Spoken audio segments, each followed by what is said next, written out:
Resolução da prova de seleção à Escola Técnica Estadual de Portão. Iremos ver nesse vídeo as questões de 1 a 10 de matemática referente ao curso iniciado em 2020. Bem, antes de começar a resolução, eu quero fazer aqui um agradecimento, tá? E desejar muita felicidade ao Bento. Deixa eu colocar aqui na tela o e-mail para vocês verem. O Bento é um aluno que acompanha o canal, né? Então ele estava acompanhando as resoluções do Liberato e fiquei muito feliz quando ele me informou no dia 20 de dezembro, que foi o dia que teve agora a prova, o último domingo da Liberato, e ele acertou 15 questões de 20. E pareceu que ele estava assim meio receoso de passar ou não, né? E agradeceu pelo trabalho aqui do canal. E eu fiquei numa torcida por ele. Falei assim, pô, tomara que o Bento passe, né? A pessoa está assim, se dedicando para aquele objetivo. E fiquei, aí, quando ele me avisou no dia 23 que passou, tá aqui o e-mail dele, avisando que passou na Liberato para o curso eletrotécnico. Nossa, gente, eu fiquei muito feliz com isso, sabe? Porque esse trabalho, ele tem como único propósito ajudar vocês, tá? Que estão estudando, às vezes não tem tempo para ver a matéria de maneira satisfatória, até de pagar um cursinho. Então, quando eu recebo esse tipo de mensagem, para mim isso aí já paga todo o tempo que eu gasto fazendo as questões, elaborando, tá? Isso para mim não tem preço, tá? Então, Bento, quero te desejar muita felicidade no curso da Liberato ano que vem, tá certo? Muito sucesso. E também agradecer ao Bento pela dica, porque foi o Bento que deu a dica dessas provas da ETEP, dessa escola técnica. Eu não conhecia a ETEP, então eu tinha pedido num dos vídeos da Liberato, das questões de prova, que se alguém tivesse alguma sugestão para passar, que me informasse. E o Bento deu também essa dica da ETEP. Então, Bento, também obrigado pela dica e sucesso. Tá legal? Bem, vamos então começar agora a nossa resolução de prova. Vamos lá? Questão número 1. 4 cidades A, B, C e D foram construídas à beira de uma rodovia reta, conforme a ilustração abaixo. Então, temos aqui uma reta, onde eu tenho as cidades A, B, C e D. Ele fala que a distância entre a cidade A e C é de 50 km. Então, temos aqui A e C, mede 50 km. Ele fala que a distância entre as cidades B e D é de 45 km. Então, B e D eu tenho 45 km. Além disso, sabe-se que a distância entre a primeira cidade e a última é de 80 km. Então, a distância de A até D, ela vale 80 km. E ele pergunta para a gente qual é a distância entre as cidades B e C. Então ele quer saber, gente, quanto mede isso aqui, olha. Essa distância aqui, de B a C. Então, repara o seguinte, de A até D, eu tenho quanto? Eu tenho 80, que está aqui, tá? E de A até C, quantos que eu tenho? Eu tenho 50. Agora, repara bem, esse espaço aqui, C e D, é o que falta para a distância de A até C chegar até D, ou seja, em outras palavras, é o que falta para chegar a 80. Se de A até C eu tenho 50, aqui eu tenho um valor x, tá? 50 mais x é igual a 80. Então, a gente já faz de cabeça, né? A distância entre C e D mede 30 km. 50 mais 30 é 80. Até aqui tranquilo, né? Agora preste atenção. Ele quer saber a distância entre as cidades B e C. Pessoal, se de B até o D eu tenho 45 km, né? Que ó, a distância entre B e D é 45 km. Questão daqui para gente. Quanto seria a distância de B e C? Vai ser a diferença, né? De B e D menos C e D. Se aqui eu tenho 30, que eu tenho que ter um valor qualquer, vou chamar de y, né? Y mais 30 é igual a 45. Com isso, o y que é o espaço que eu estou querendo achar, vai ser igual a 15. Então, opção correta, a letra A. Tá ok? Vamos seguir em frente para a nossa próxima questão. Questão número 2. Dentre os números 1, 2, 3, 4, 5, 6, 7, 8, 9 e 10, escolha alguns e coloque nos círculos brancos, de tal forma que a soma dos números em dois círculos vizinhos seja sempre um quadrado perfeito. Atenção! O 2 já foi colocado em um dos círculos e não é permitido colocar números repetidos. Além disso, círculos separados pelo retângulo não são vizinhos. Pessoal, antes de mais nada eu quero falar que essa questão aqui é uma questão bem especial, né? É uma questão que você não vai encontrar ela assim num livro, como você encontra uma resolução de função, de equação, porque essa questão aqui é uma questão que caiu, vou botar aqui na tela, na Olimpíada Brasileira de Matemática. Então é uma questão daquelas que fogem um pouco do comum, tá bom? Mas vamos resolver. Seguinte, os dados que ele dá para a gente são esses aqui. Você tem aqui um conjunto de números inteiros, né? De 1 a 10. E ele fala o seguinte, ele quer que você coloque alguns deles, porque não é possível colocar todos, né? Eu não tenho aqui espaço para colocar 10 números, então alguns irão ficar de fora. E ele fala que tem aqui um critério para isso. Ele fala o seguinte, a soma dos números em dois círculos vizinhos. São vizinhos. É um que está junto ao outro, né? Ligado ao outro. Seja sempre um quadrado perfeito. Esse aqui é um critério que ele estabelece. O 2 aqui já foi colocado inicialmente. E ele fala mais o seguinte, olha, não é permitido colocar números repetidos, ou seja, se eu tenho aqui um 2, eu não posso mais ter 2 aqui em lugar nenhum, tá? O número que a gente colocar aqui num círculo, ele fica fora da minha relação, não pode ser repetido.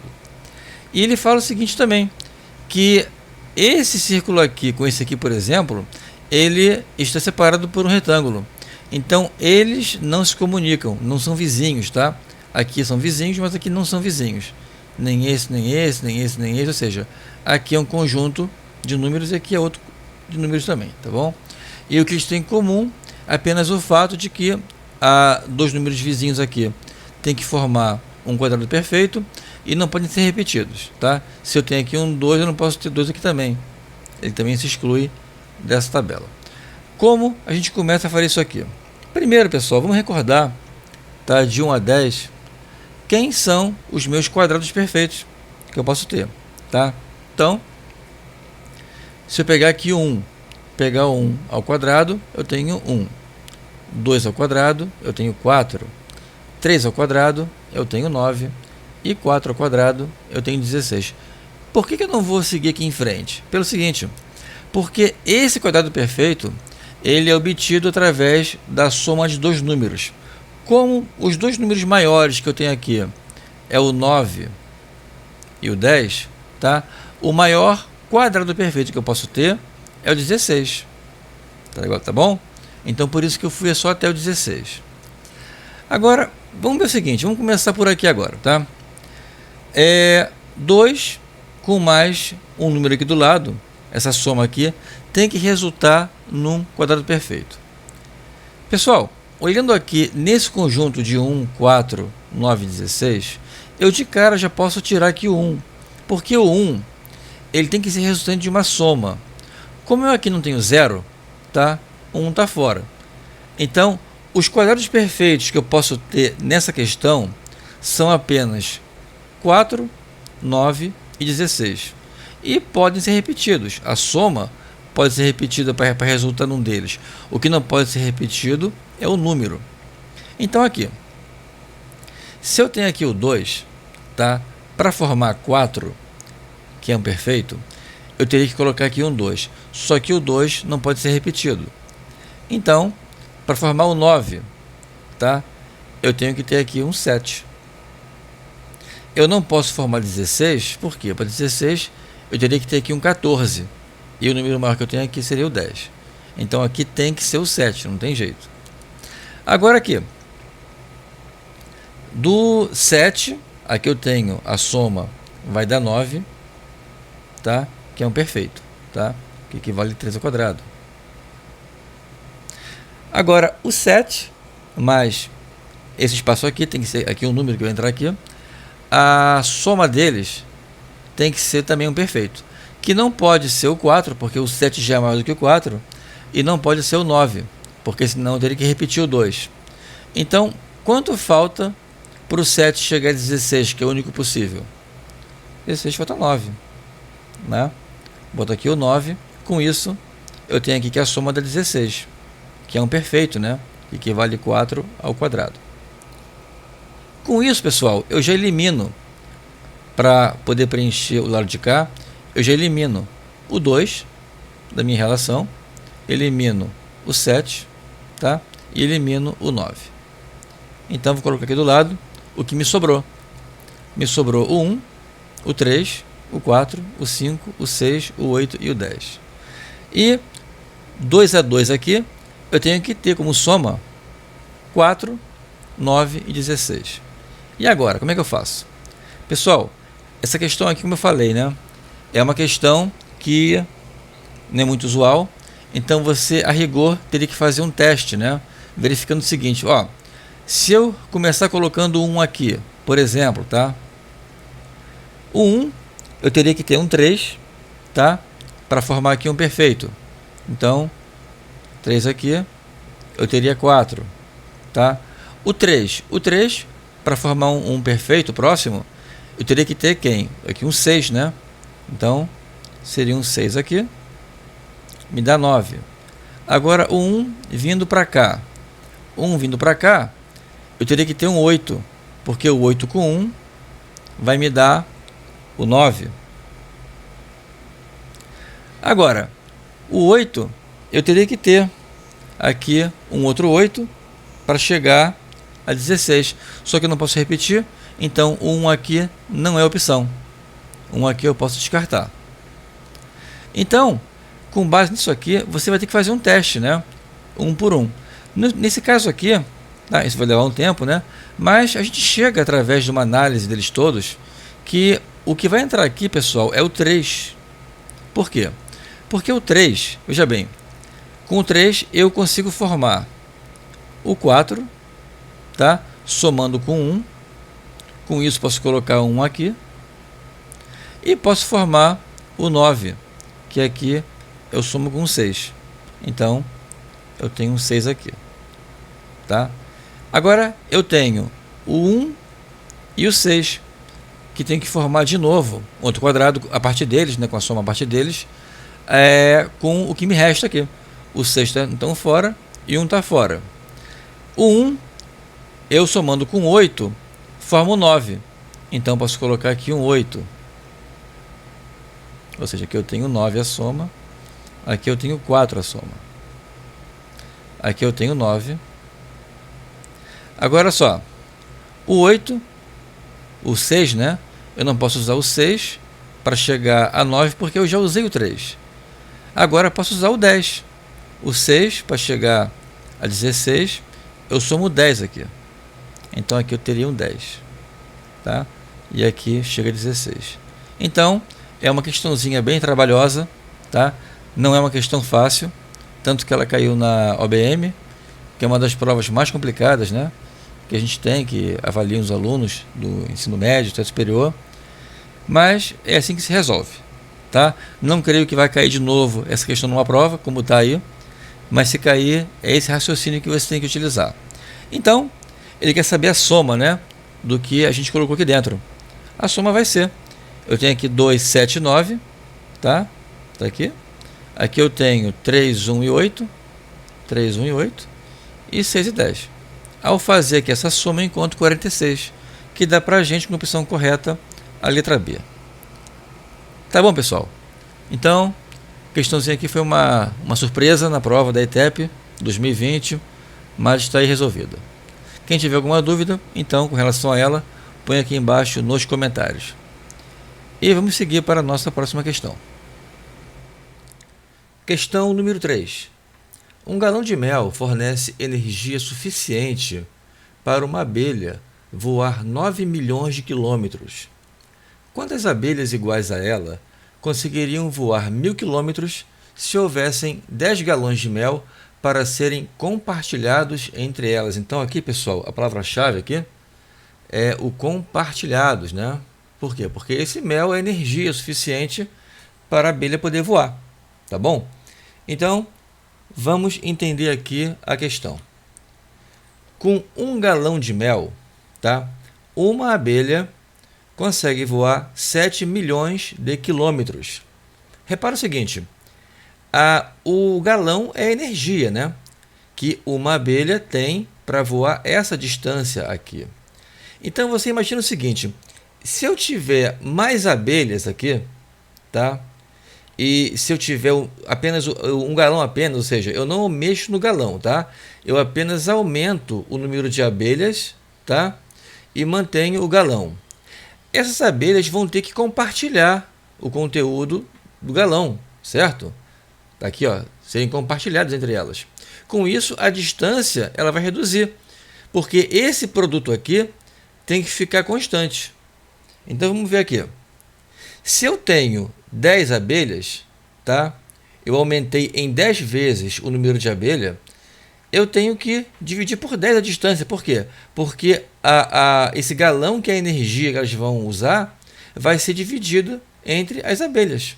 E com isso eu mantenho o produto. Olha aqui, 1 vezes 7 milhões, tá? 10 vezes 700 mil me dá o mesmo valor, 7 milhões. Da mesma maneira, se eu aumentar para 100 abelhas, tá? Eu aqui pego o número de abelhas, aumento em 10 vezes. Eu também tenho que dividir aqui a minha distância em 10 vezes. Então, pessoal, qual é o raciocínio?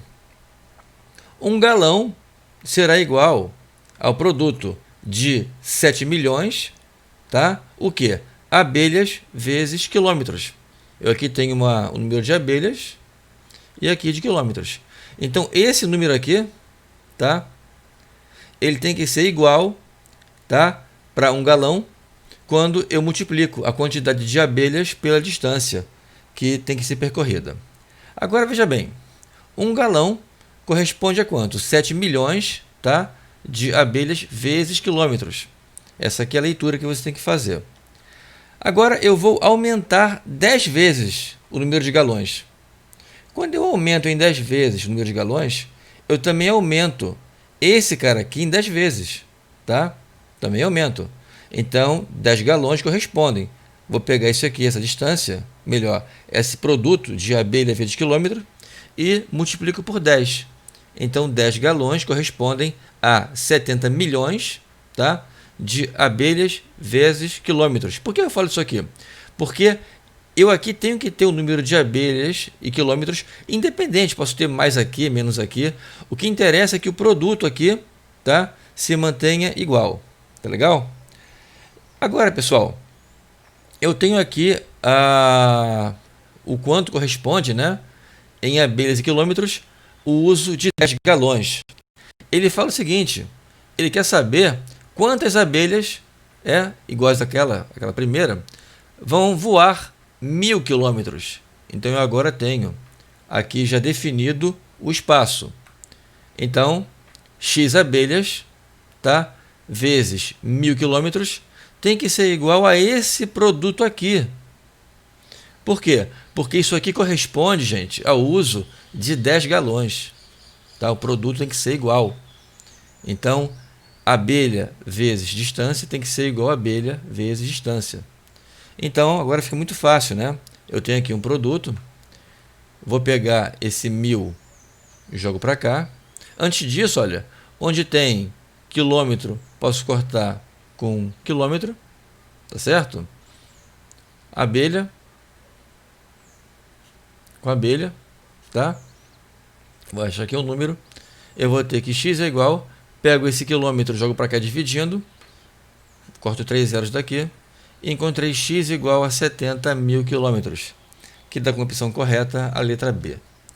Essa questão também poderia ser resolvida através de uma regra de 3 composta.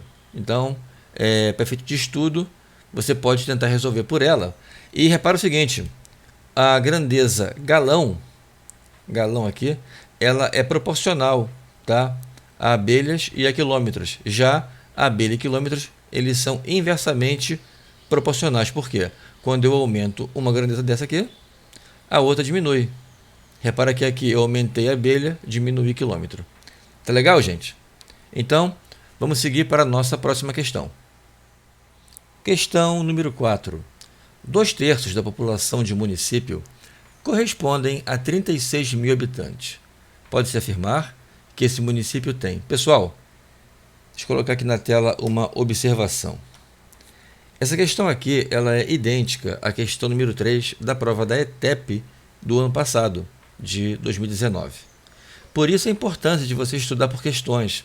Você repara que muitas vezes elas se repetem, nesse caso aqui se repetiu até de um ano para outro, e com a resolução de questões você pode encontrar uma questão idêntica, tá? Ela é idêntica, basta que você veja lá no vídeo, tá, da prova do ano passado, e a questão número 3, você vai ver que é idêntico, tá?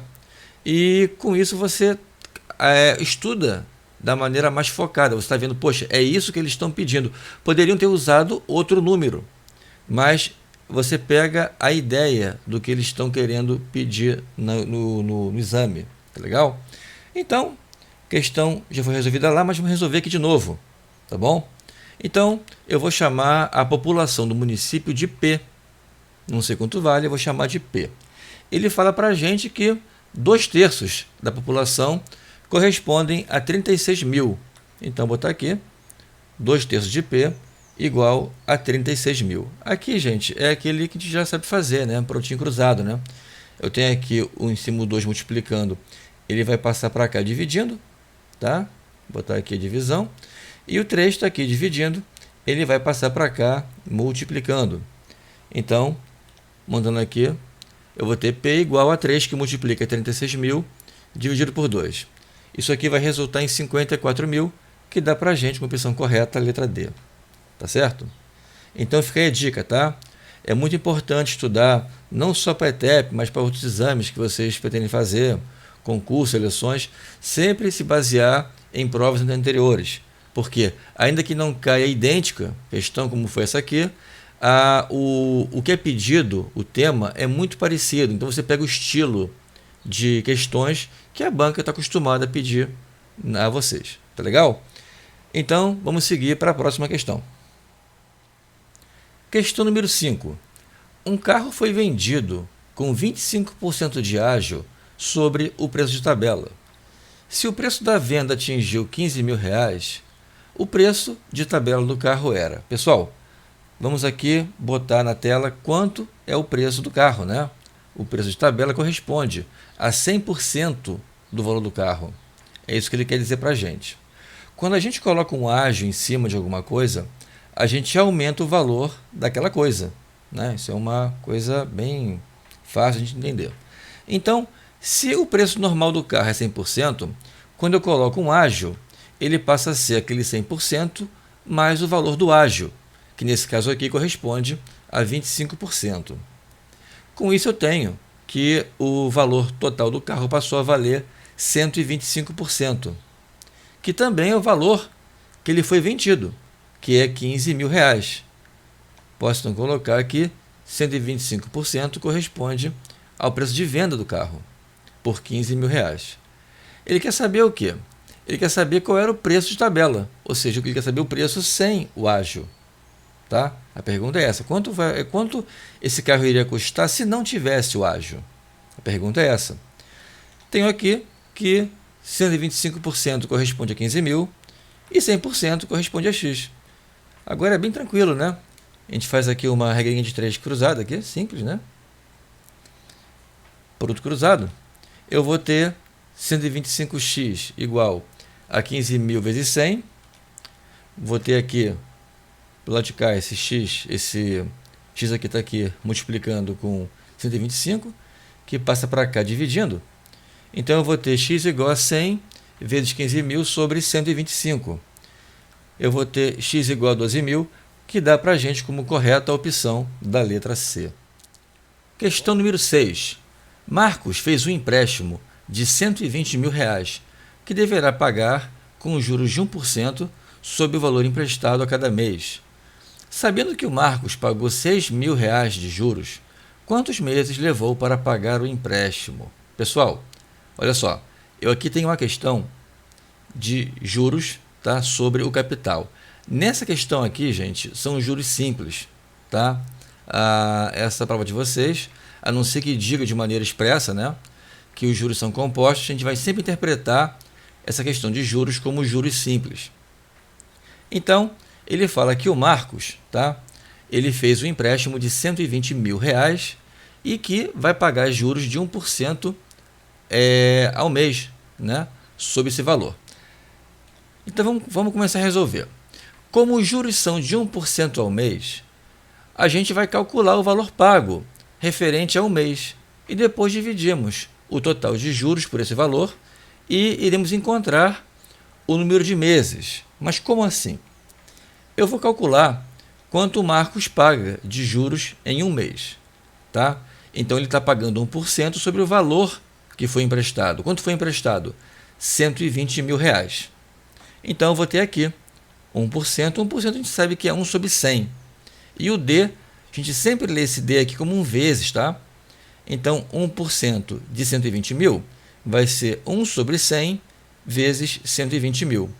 Isso aqui, eu vou cortar 2 zeros aqui com 2 zeros aqui.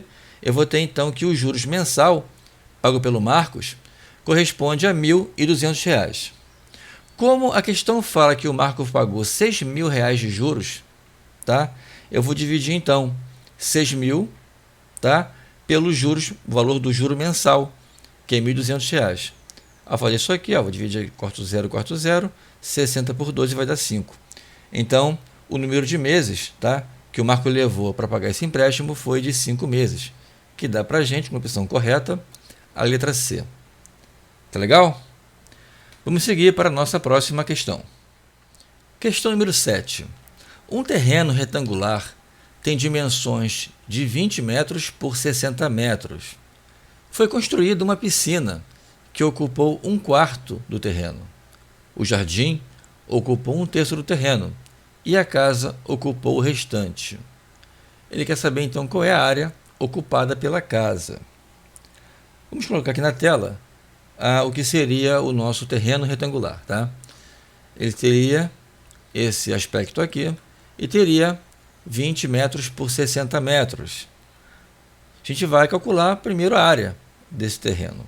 A área do terreno corresponde ao produto da base vezes a altura. Então, 20 vezes 60, eu tenho que esse terreno mede 1.200 metros quadrados. Agora vamos calcular os elementos que tem nesse terreno, tá?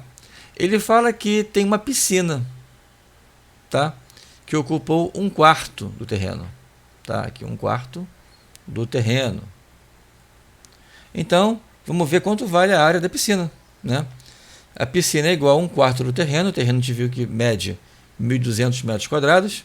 Então, 1/4 vezes 1.200, tá? É 1.200 por 4. Então, a piscina ocupa 300 metros quadrados. Esse aqui é a área da piscina. Ele fala que o jardim, agora tem um jardim, né? O jardim ocupa 1/3 do terreno, tá? Então, o jardim é 1/3 vezes 1.200. O jardim, então, ocupa 400 metros quadrados. Ele quer saber agora, gente, qual é a área da casa, né? A área que a casa ocupa. Veja bem, a minha área total é 1.200. Eu tenho nela uma piscina que tem área de 300 metros quadrados e um jardim de 400 metros quadrados. A área da casa vai ser igual à área total do terreno, menos a área da piscina e menos a área do jardim. Então, a casa vai ser igual aqui a área do terreno, tá? Aqui é da piscina, menos a piscina e menos o jardim. Ao fazer aqui essa subtração, eu vou encontrar que a casa tem 500 metros quadrados de área, que dá para a gente, com a opção correta, a letra C. Vamos então seguir para a nossa próxima questão. Questão número 8. Considerando A igual a elevado ao cubo menos 2A ao quadrado mais 3, e b igual a a elevado ao cubo menos 2, que multiplica a elevado ao quadrado, menos a mais 5. Temos que o azão menos o b é igual a.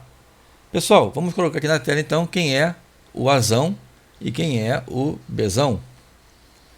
A menos b, que é a expressão que ele quer que a gente calcule, corresponde, vamos pegar aqui, o azão, tá?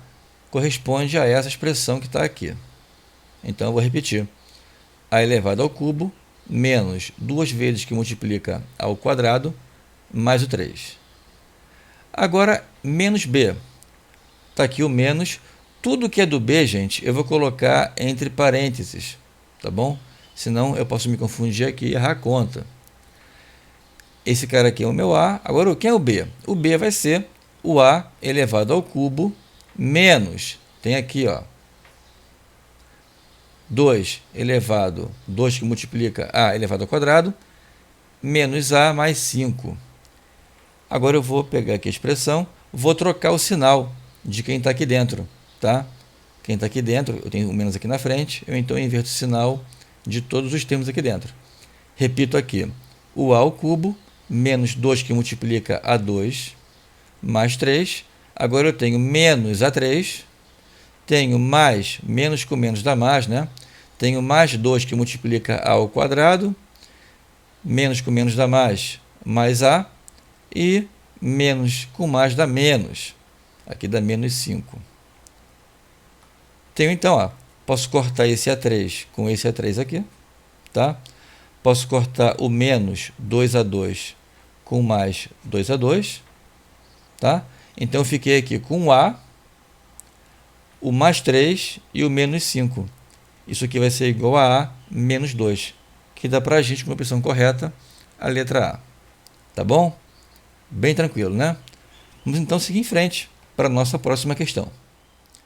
Questão número 9. No triângulo PQR, a altura PR divide o lado QR em dois segmentos de medidas QF igual a 9 e RF igual a 5. Ele fala para a gente que, se PR igual a 13, qual a medida de PQ? Então, temos aqui um triângulo, tá? Que tem a medida QF, que é essa aqui de baixo, tá? QF. Temos a medida RF, que é essa aqui.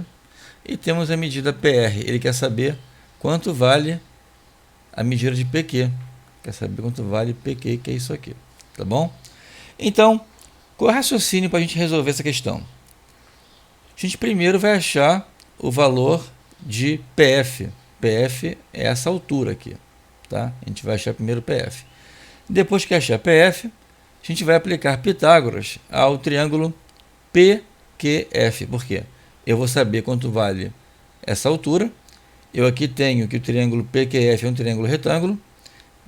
Tenho aqui a medida de um cateto, outro cateto, e depois eu encontro a medida aqui do PQ, que seria a hipotenusa desse triângulo. Então, vamos seguir em frente aqui. Eu vou chamar isso aqui de H, tá? Essa altura aqui de H. Pessoal, H ao quadrado, que é um cateto, mais 5 ao quadrado, que é outro cateto, é igual a 13 ao quadrado. Então, tem aqui H ao quadrado mais 5 ao quadrado igual a 13 ao quadrado. Aqui dá 25. 13 ao quadrado é 169. H ao quadrado igual a 144. H é igual a 12. Tá certo? Então, achei que isso aqui, esse meu lado aqui, né, é igual a 12. Agora, como a gente falou, né, vamos achar agora quanto vale o x, que é o meu PQ.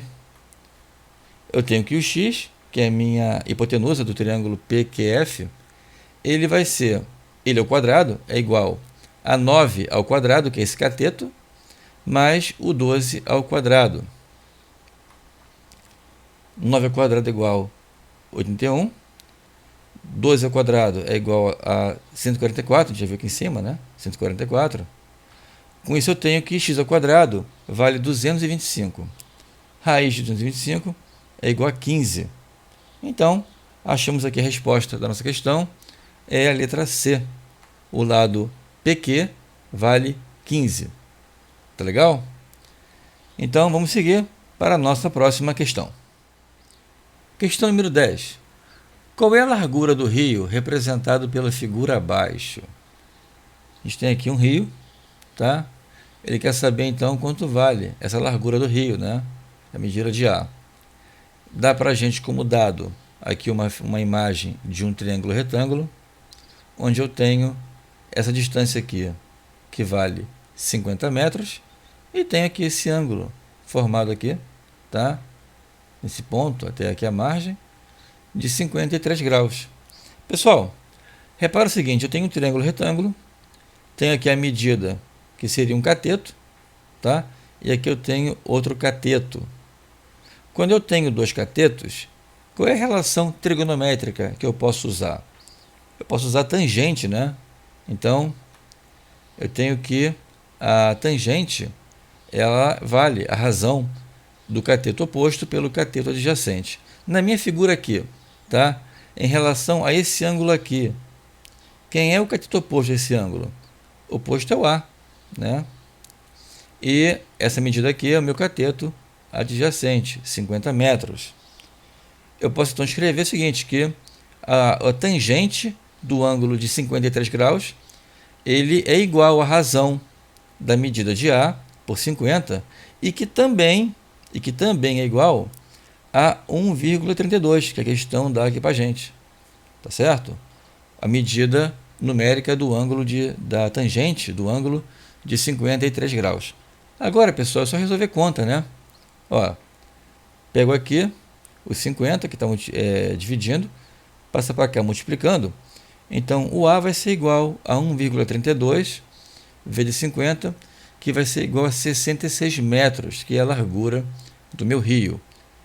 Temos, então, como opção para a questão, a letra D. Tá? Questão também não requer muita explicação, né? É só você lembrar da relação trigonométrica de tangente para poder resolver. Tá certo?